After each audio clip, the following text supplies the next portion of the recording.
Oke, yang nomor 1, diketahui sudut theta itu di antara 0 sampai V per 2, terus yang diketahui kembali itu adalah sin theta sama dengan P. Ditanya cos theta dan tan theta. Nah, untuk menjawab soal ini, maka kalian harus menggambar dulu terlebih dahulu segitiga siku-sikunya. Taruh tetanya itu sembarang, misalkan ada di bawah atau di atas, pokoknya jangan di siku-sikunya. Kalau sudah seperti digambar, diketahui bahwa sin theta itu sama dengan P. Rumus sin itu adalah depan bagi miring, dimana P itu bisa kita ubah menjadi bentuk pecahan atau bentuk rasional itu dengan cara membaginya dengan 1, karena suatu bilangan jika tidak ditulis pernya, itu sebenarnya dia memiliki per, tapi pernya itu adalah per 1.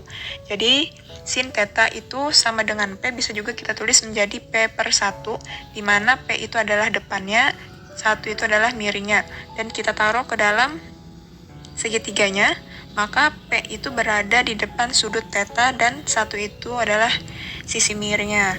Nah, sekarang bagaimana mencari sisi sampingnya? Maka kita menggunakan Pitagoras, berarti samping atau kita singkat dengan sa sama dengan akar dari miring kuadrat dikurang depan kuadrat. Maka kita peroleh nanti 1 kuadrat dikurang P kuadrat, yaitu 1 dikurang P kuadrat. Karena itu terdiri dari suatu konstanta dan juga variabel, maka itu tidak bisa kita selesaikan lebih lanjut, maka sampai di situ. Nilai sampingnya adalah akar dari 1 dikurang P kuadrat.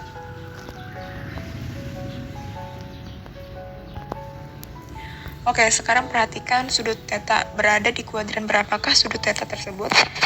Seperti yang sudah kita ketahui bahwa V itu nilainya sama dengan 180 derajat, sehingga V per 2 itu sama dengan 180 derajat per 2, yaitu 90 derajat. Dengan demikian, sudut theta yang diketahui pada soal itu bisa juga kita tulis dalam bentuk derajat, yaitu dari 0 derajat sampai dengan 90 derajat. Sehingga kita ketahui sudut theta berada di kuadran 1, di mana kita ketahui pula di kuadran 1 itu semuanya bernilai positif, sin, cos, tan, dan kebalikannya bernilai positif. Sehingga ketika kita mencari nilai daripada cos theta, cos itu rumusnya samping bagi miring. Tadi sudah kita cari pada slide sebelumnya bahwa sampingnya itu adalah akar dari 1 dikurang P kuadrat, dan miringnya itu sama dengan 1. Karena dibagi dengan 1, maka hasilnya adalah akar dari 1 dikurang P kuadrat. Cos theta itu bernilai positif. Kembali lagi saya jelaskan bahwa theta itu berada di kuadran 1 dan semuanya bernilai positif untuk sin kostannya. Dan tannya sama, berarti depan bagi samping itu adalah rumus tan. Tolong diingat. Jadi P-nya itu adalah depan, sampingnya itu adalah akar dari 1 dikurang P kuadrat. Sehingga nilai daripada tan dan cos yang diminta pada soal nomor 1 ini dia semuanya bernilai positif. Untuk soal nomor 2, itu sama cara mencarinya, sisi sampingnya dengan soal nomor 1. Oke, sekarang perhatikan V per 2 kurang dari theta kurang dari V itu berada di kuadran berapa. Nah, seperti slide sebelumnya sudah kita bahas bahwa V itu sama dengan 180 derajat. Jadi V per 2 itu nilainya sama dengan 90 derajat. Dengan demikian, V per 2 kurang dari theta kurang dari V itu sama saja dengan 90 derajat kurang dari theta kurang dari 180 derajat. Jadi, kuadran untuk theta itu dia berada di kuadran 2. Ya, karena 90 derajat sampai 180 derajat itu rentang daripada kuadran 2. Jadi, hanya nilai sin dan cosecant yang bernilai positif. Selebihnya itu akan bernilai negatif. Nah, pertanyaannya adalah cos theta. Cos itu kan dia rumusnya sami. Jadi sampingnya itu akar dari 1 dikurang P kuadrat per miringnya itu adalah 1. Jadi di situ ada tanda negatif di depannya karena cos di kuadran 2 itu bernilai negatif. Jadi jawaban untuk cos theta yang terletak pada V per 2 kurang dari theta kurang dari V itu dia sama dengan negatif akar 1 kurang P kuadrat. Sedangkan tannya itu dia juga bernilai negatif. Rumusnya adalah depan bagi samping. Depannya itu P, sampingnya itu akar dari 1 dikurang P kuadrat. Jadi negatif di situ, tanda untuk tan.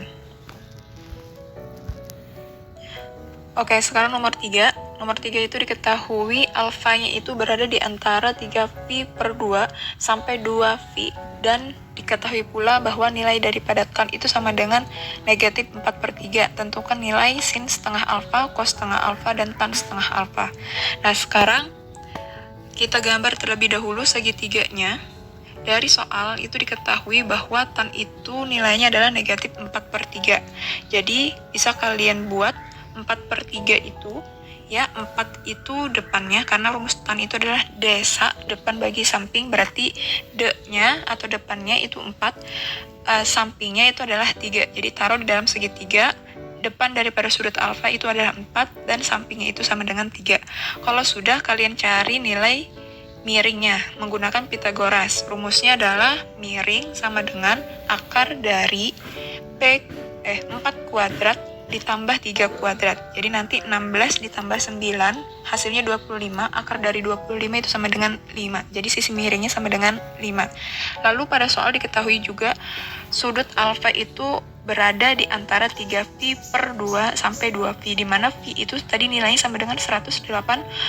Jadi 3 dikali 180 itu kan sama dengan 540. Nah, 540 itu dibagi dengan 2, sehingga kita peroleh sudut 3V per 2 itu sama dengan 270 derajat. Lalu 2V itu kan V-nya tadi 180, maka bisa kita tulis 2 dikali 180 yaitu 360. Sehingga kita ketahui bahwa alfa-nya itu berada di antara sudut 270 derajat sampai 360 derajat. Nah, itu dia berada di kuadran 3. Ingat, 270 sampai 360 berada di kuadran 4. Nah, jadi di kuadran 4 itu yang bernilai positif hanya cos dan secant kebalikannya. Selebihnya sin dan tan itu dia bernilai negatif. Jadi di sini kita cari nilai sin. Sinnya itu sama dengan min 4 per 5. Depan bagi miring. Depan dari sudutnya itu adalah 4. Miringnya tadi kita cari menggunakan rumus Pitagoras itu sama dengan 5. Jadi negatif 4 per 5. Sedangkan cos, karena dia berada di kuadran 4, maka cos alfanya bernilai positif, yaitu samping bagi miring. Sampingnya 3, miringnya 5. Oke, dengan demikian 3V per 2 kurang dari alfa kurang dari 2V itu sama saja dengan 270 derajat, kurang dari alfa kurang dari 360 derajat. Dan sudut alfa itu berada di kuadran 4. Seperti yang saya bilang tadi, bahwa cos dan secant yang bernilai positif di kuadran 4. Selebihnya akan bernilai negatif sin dan tan.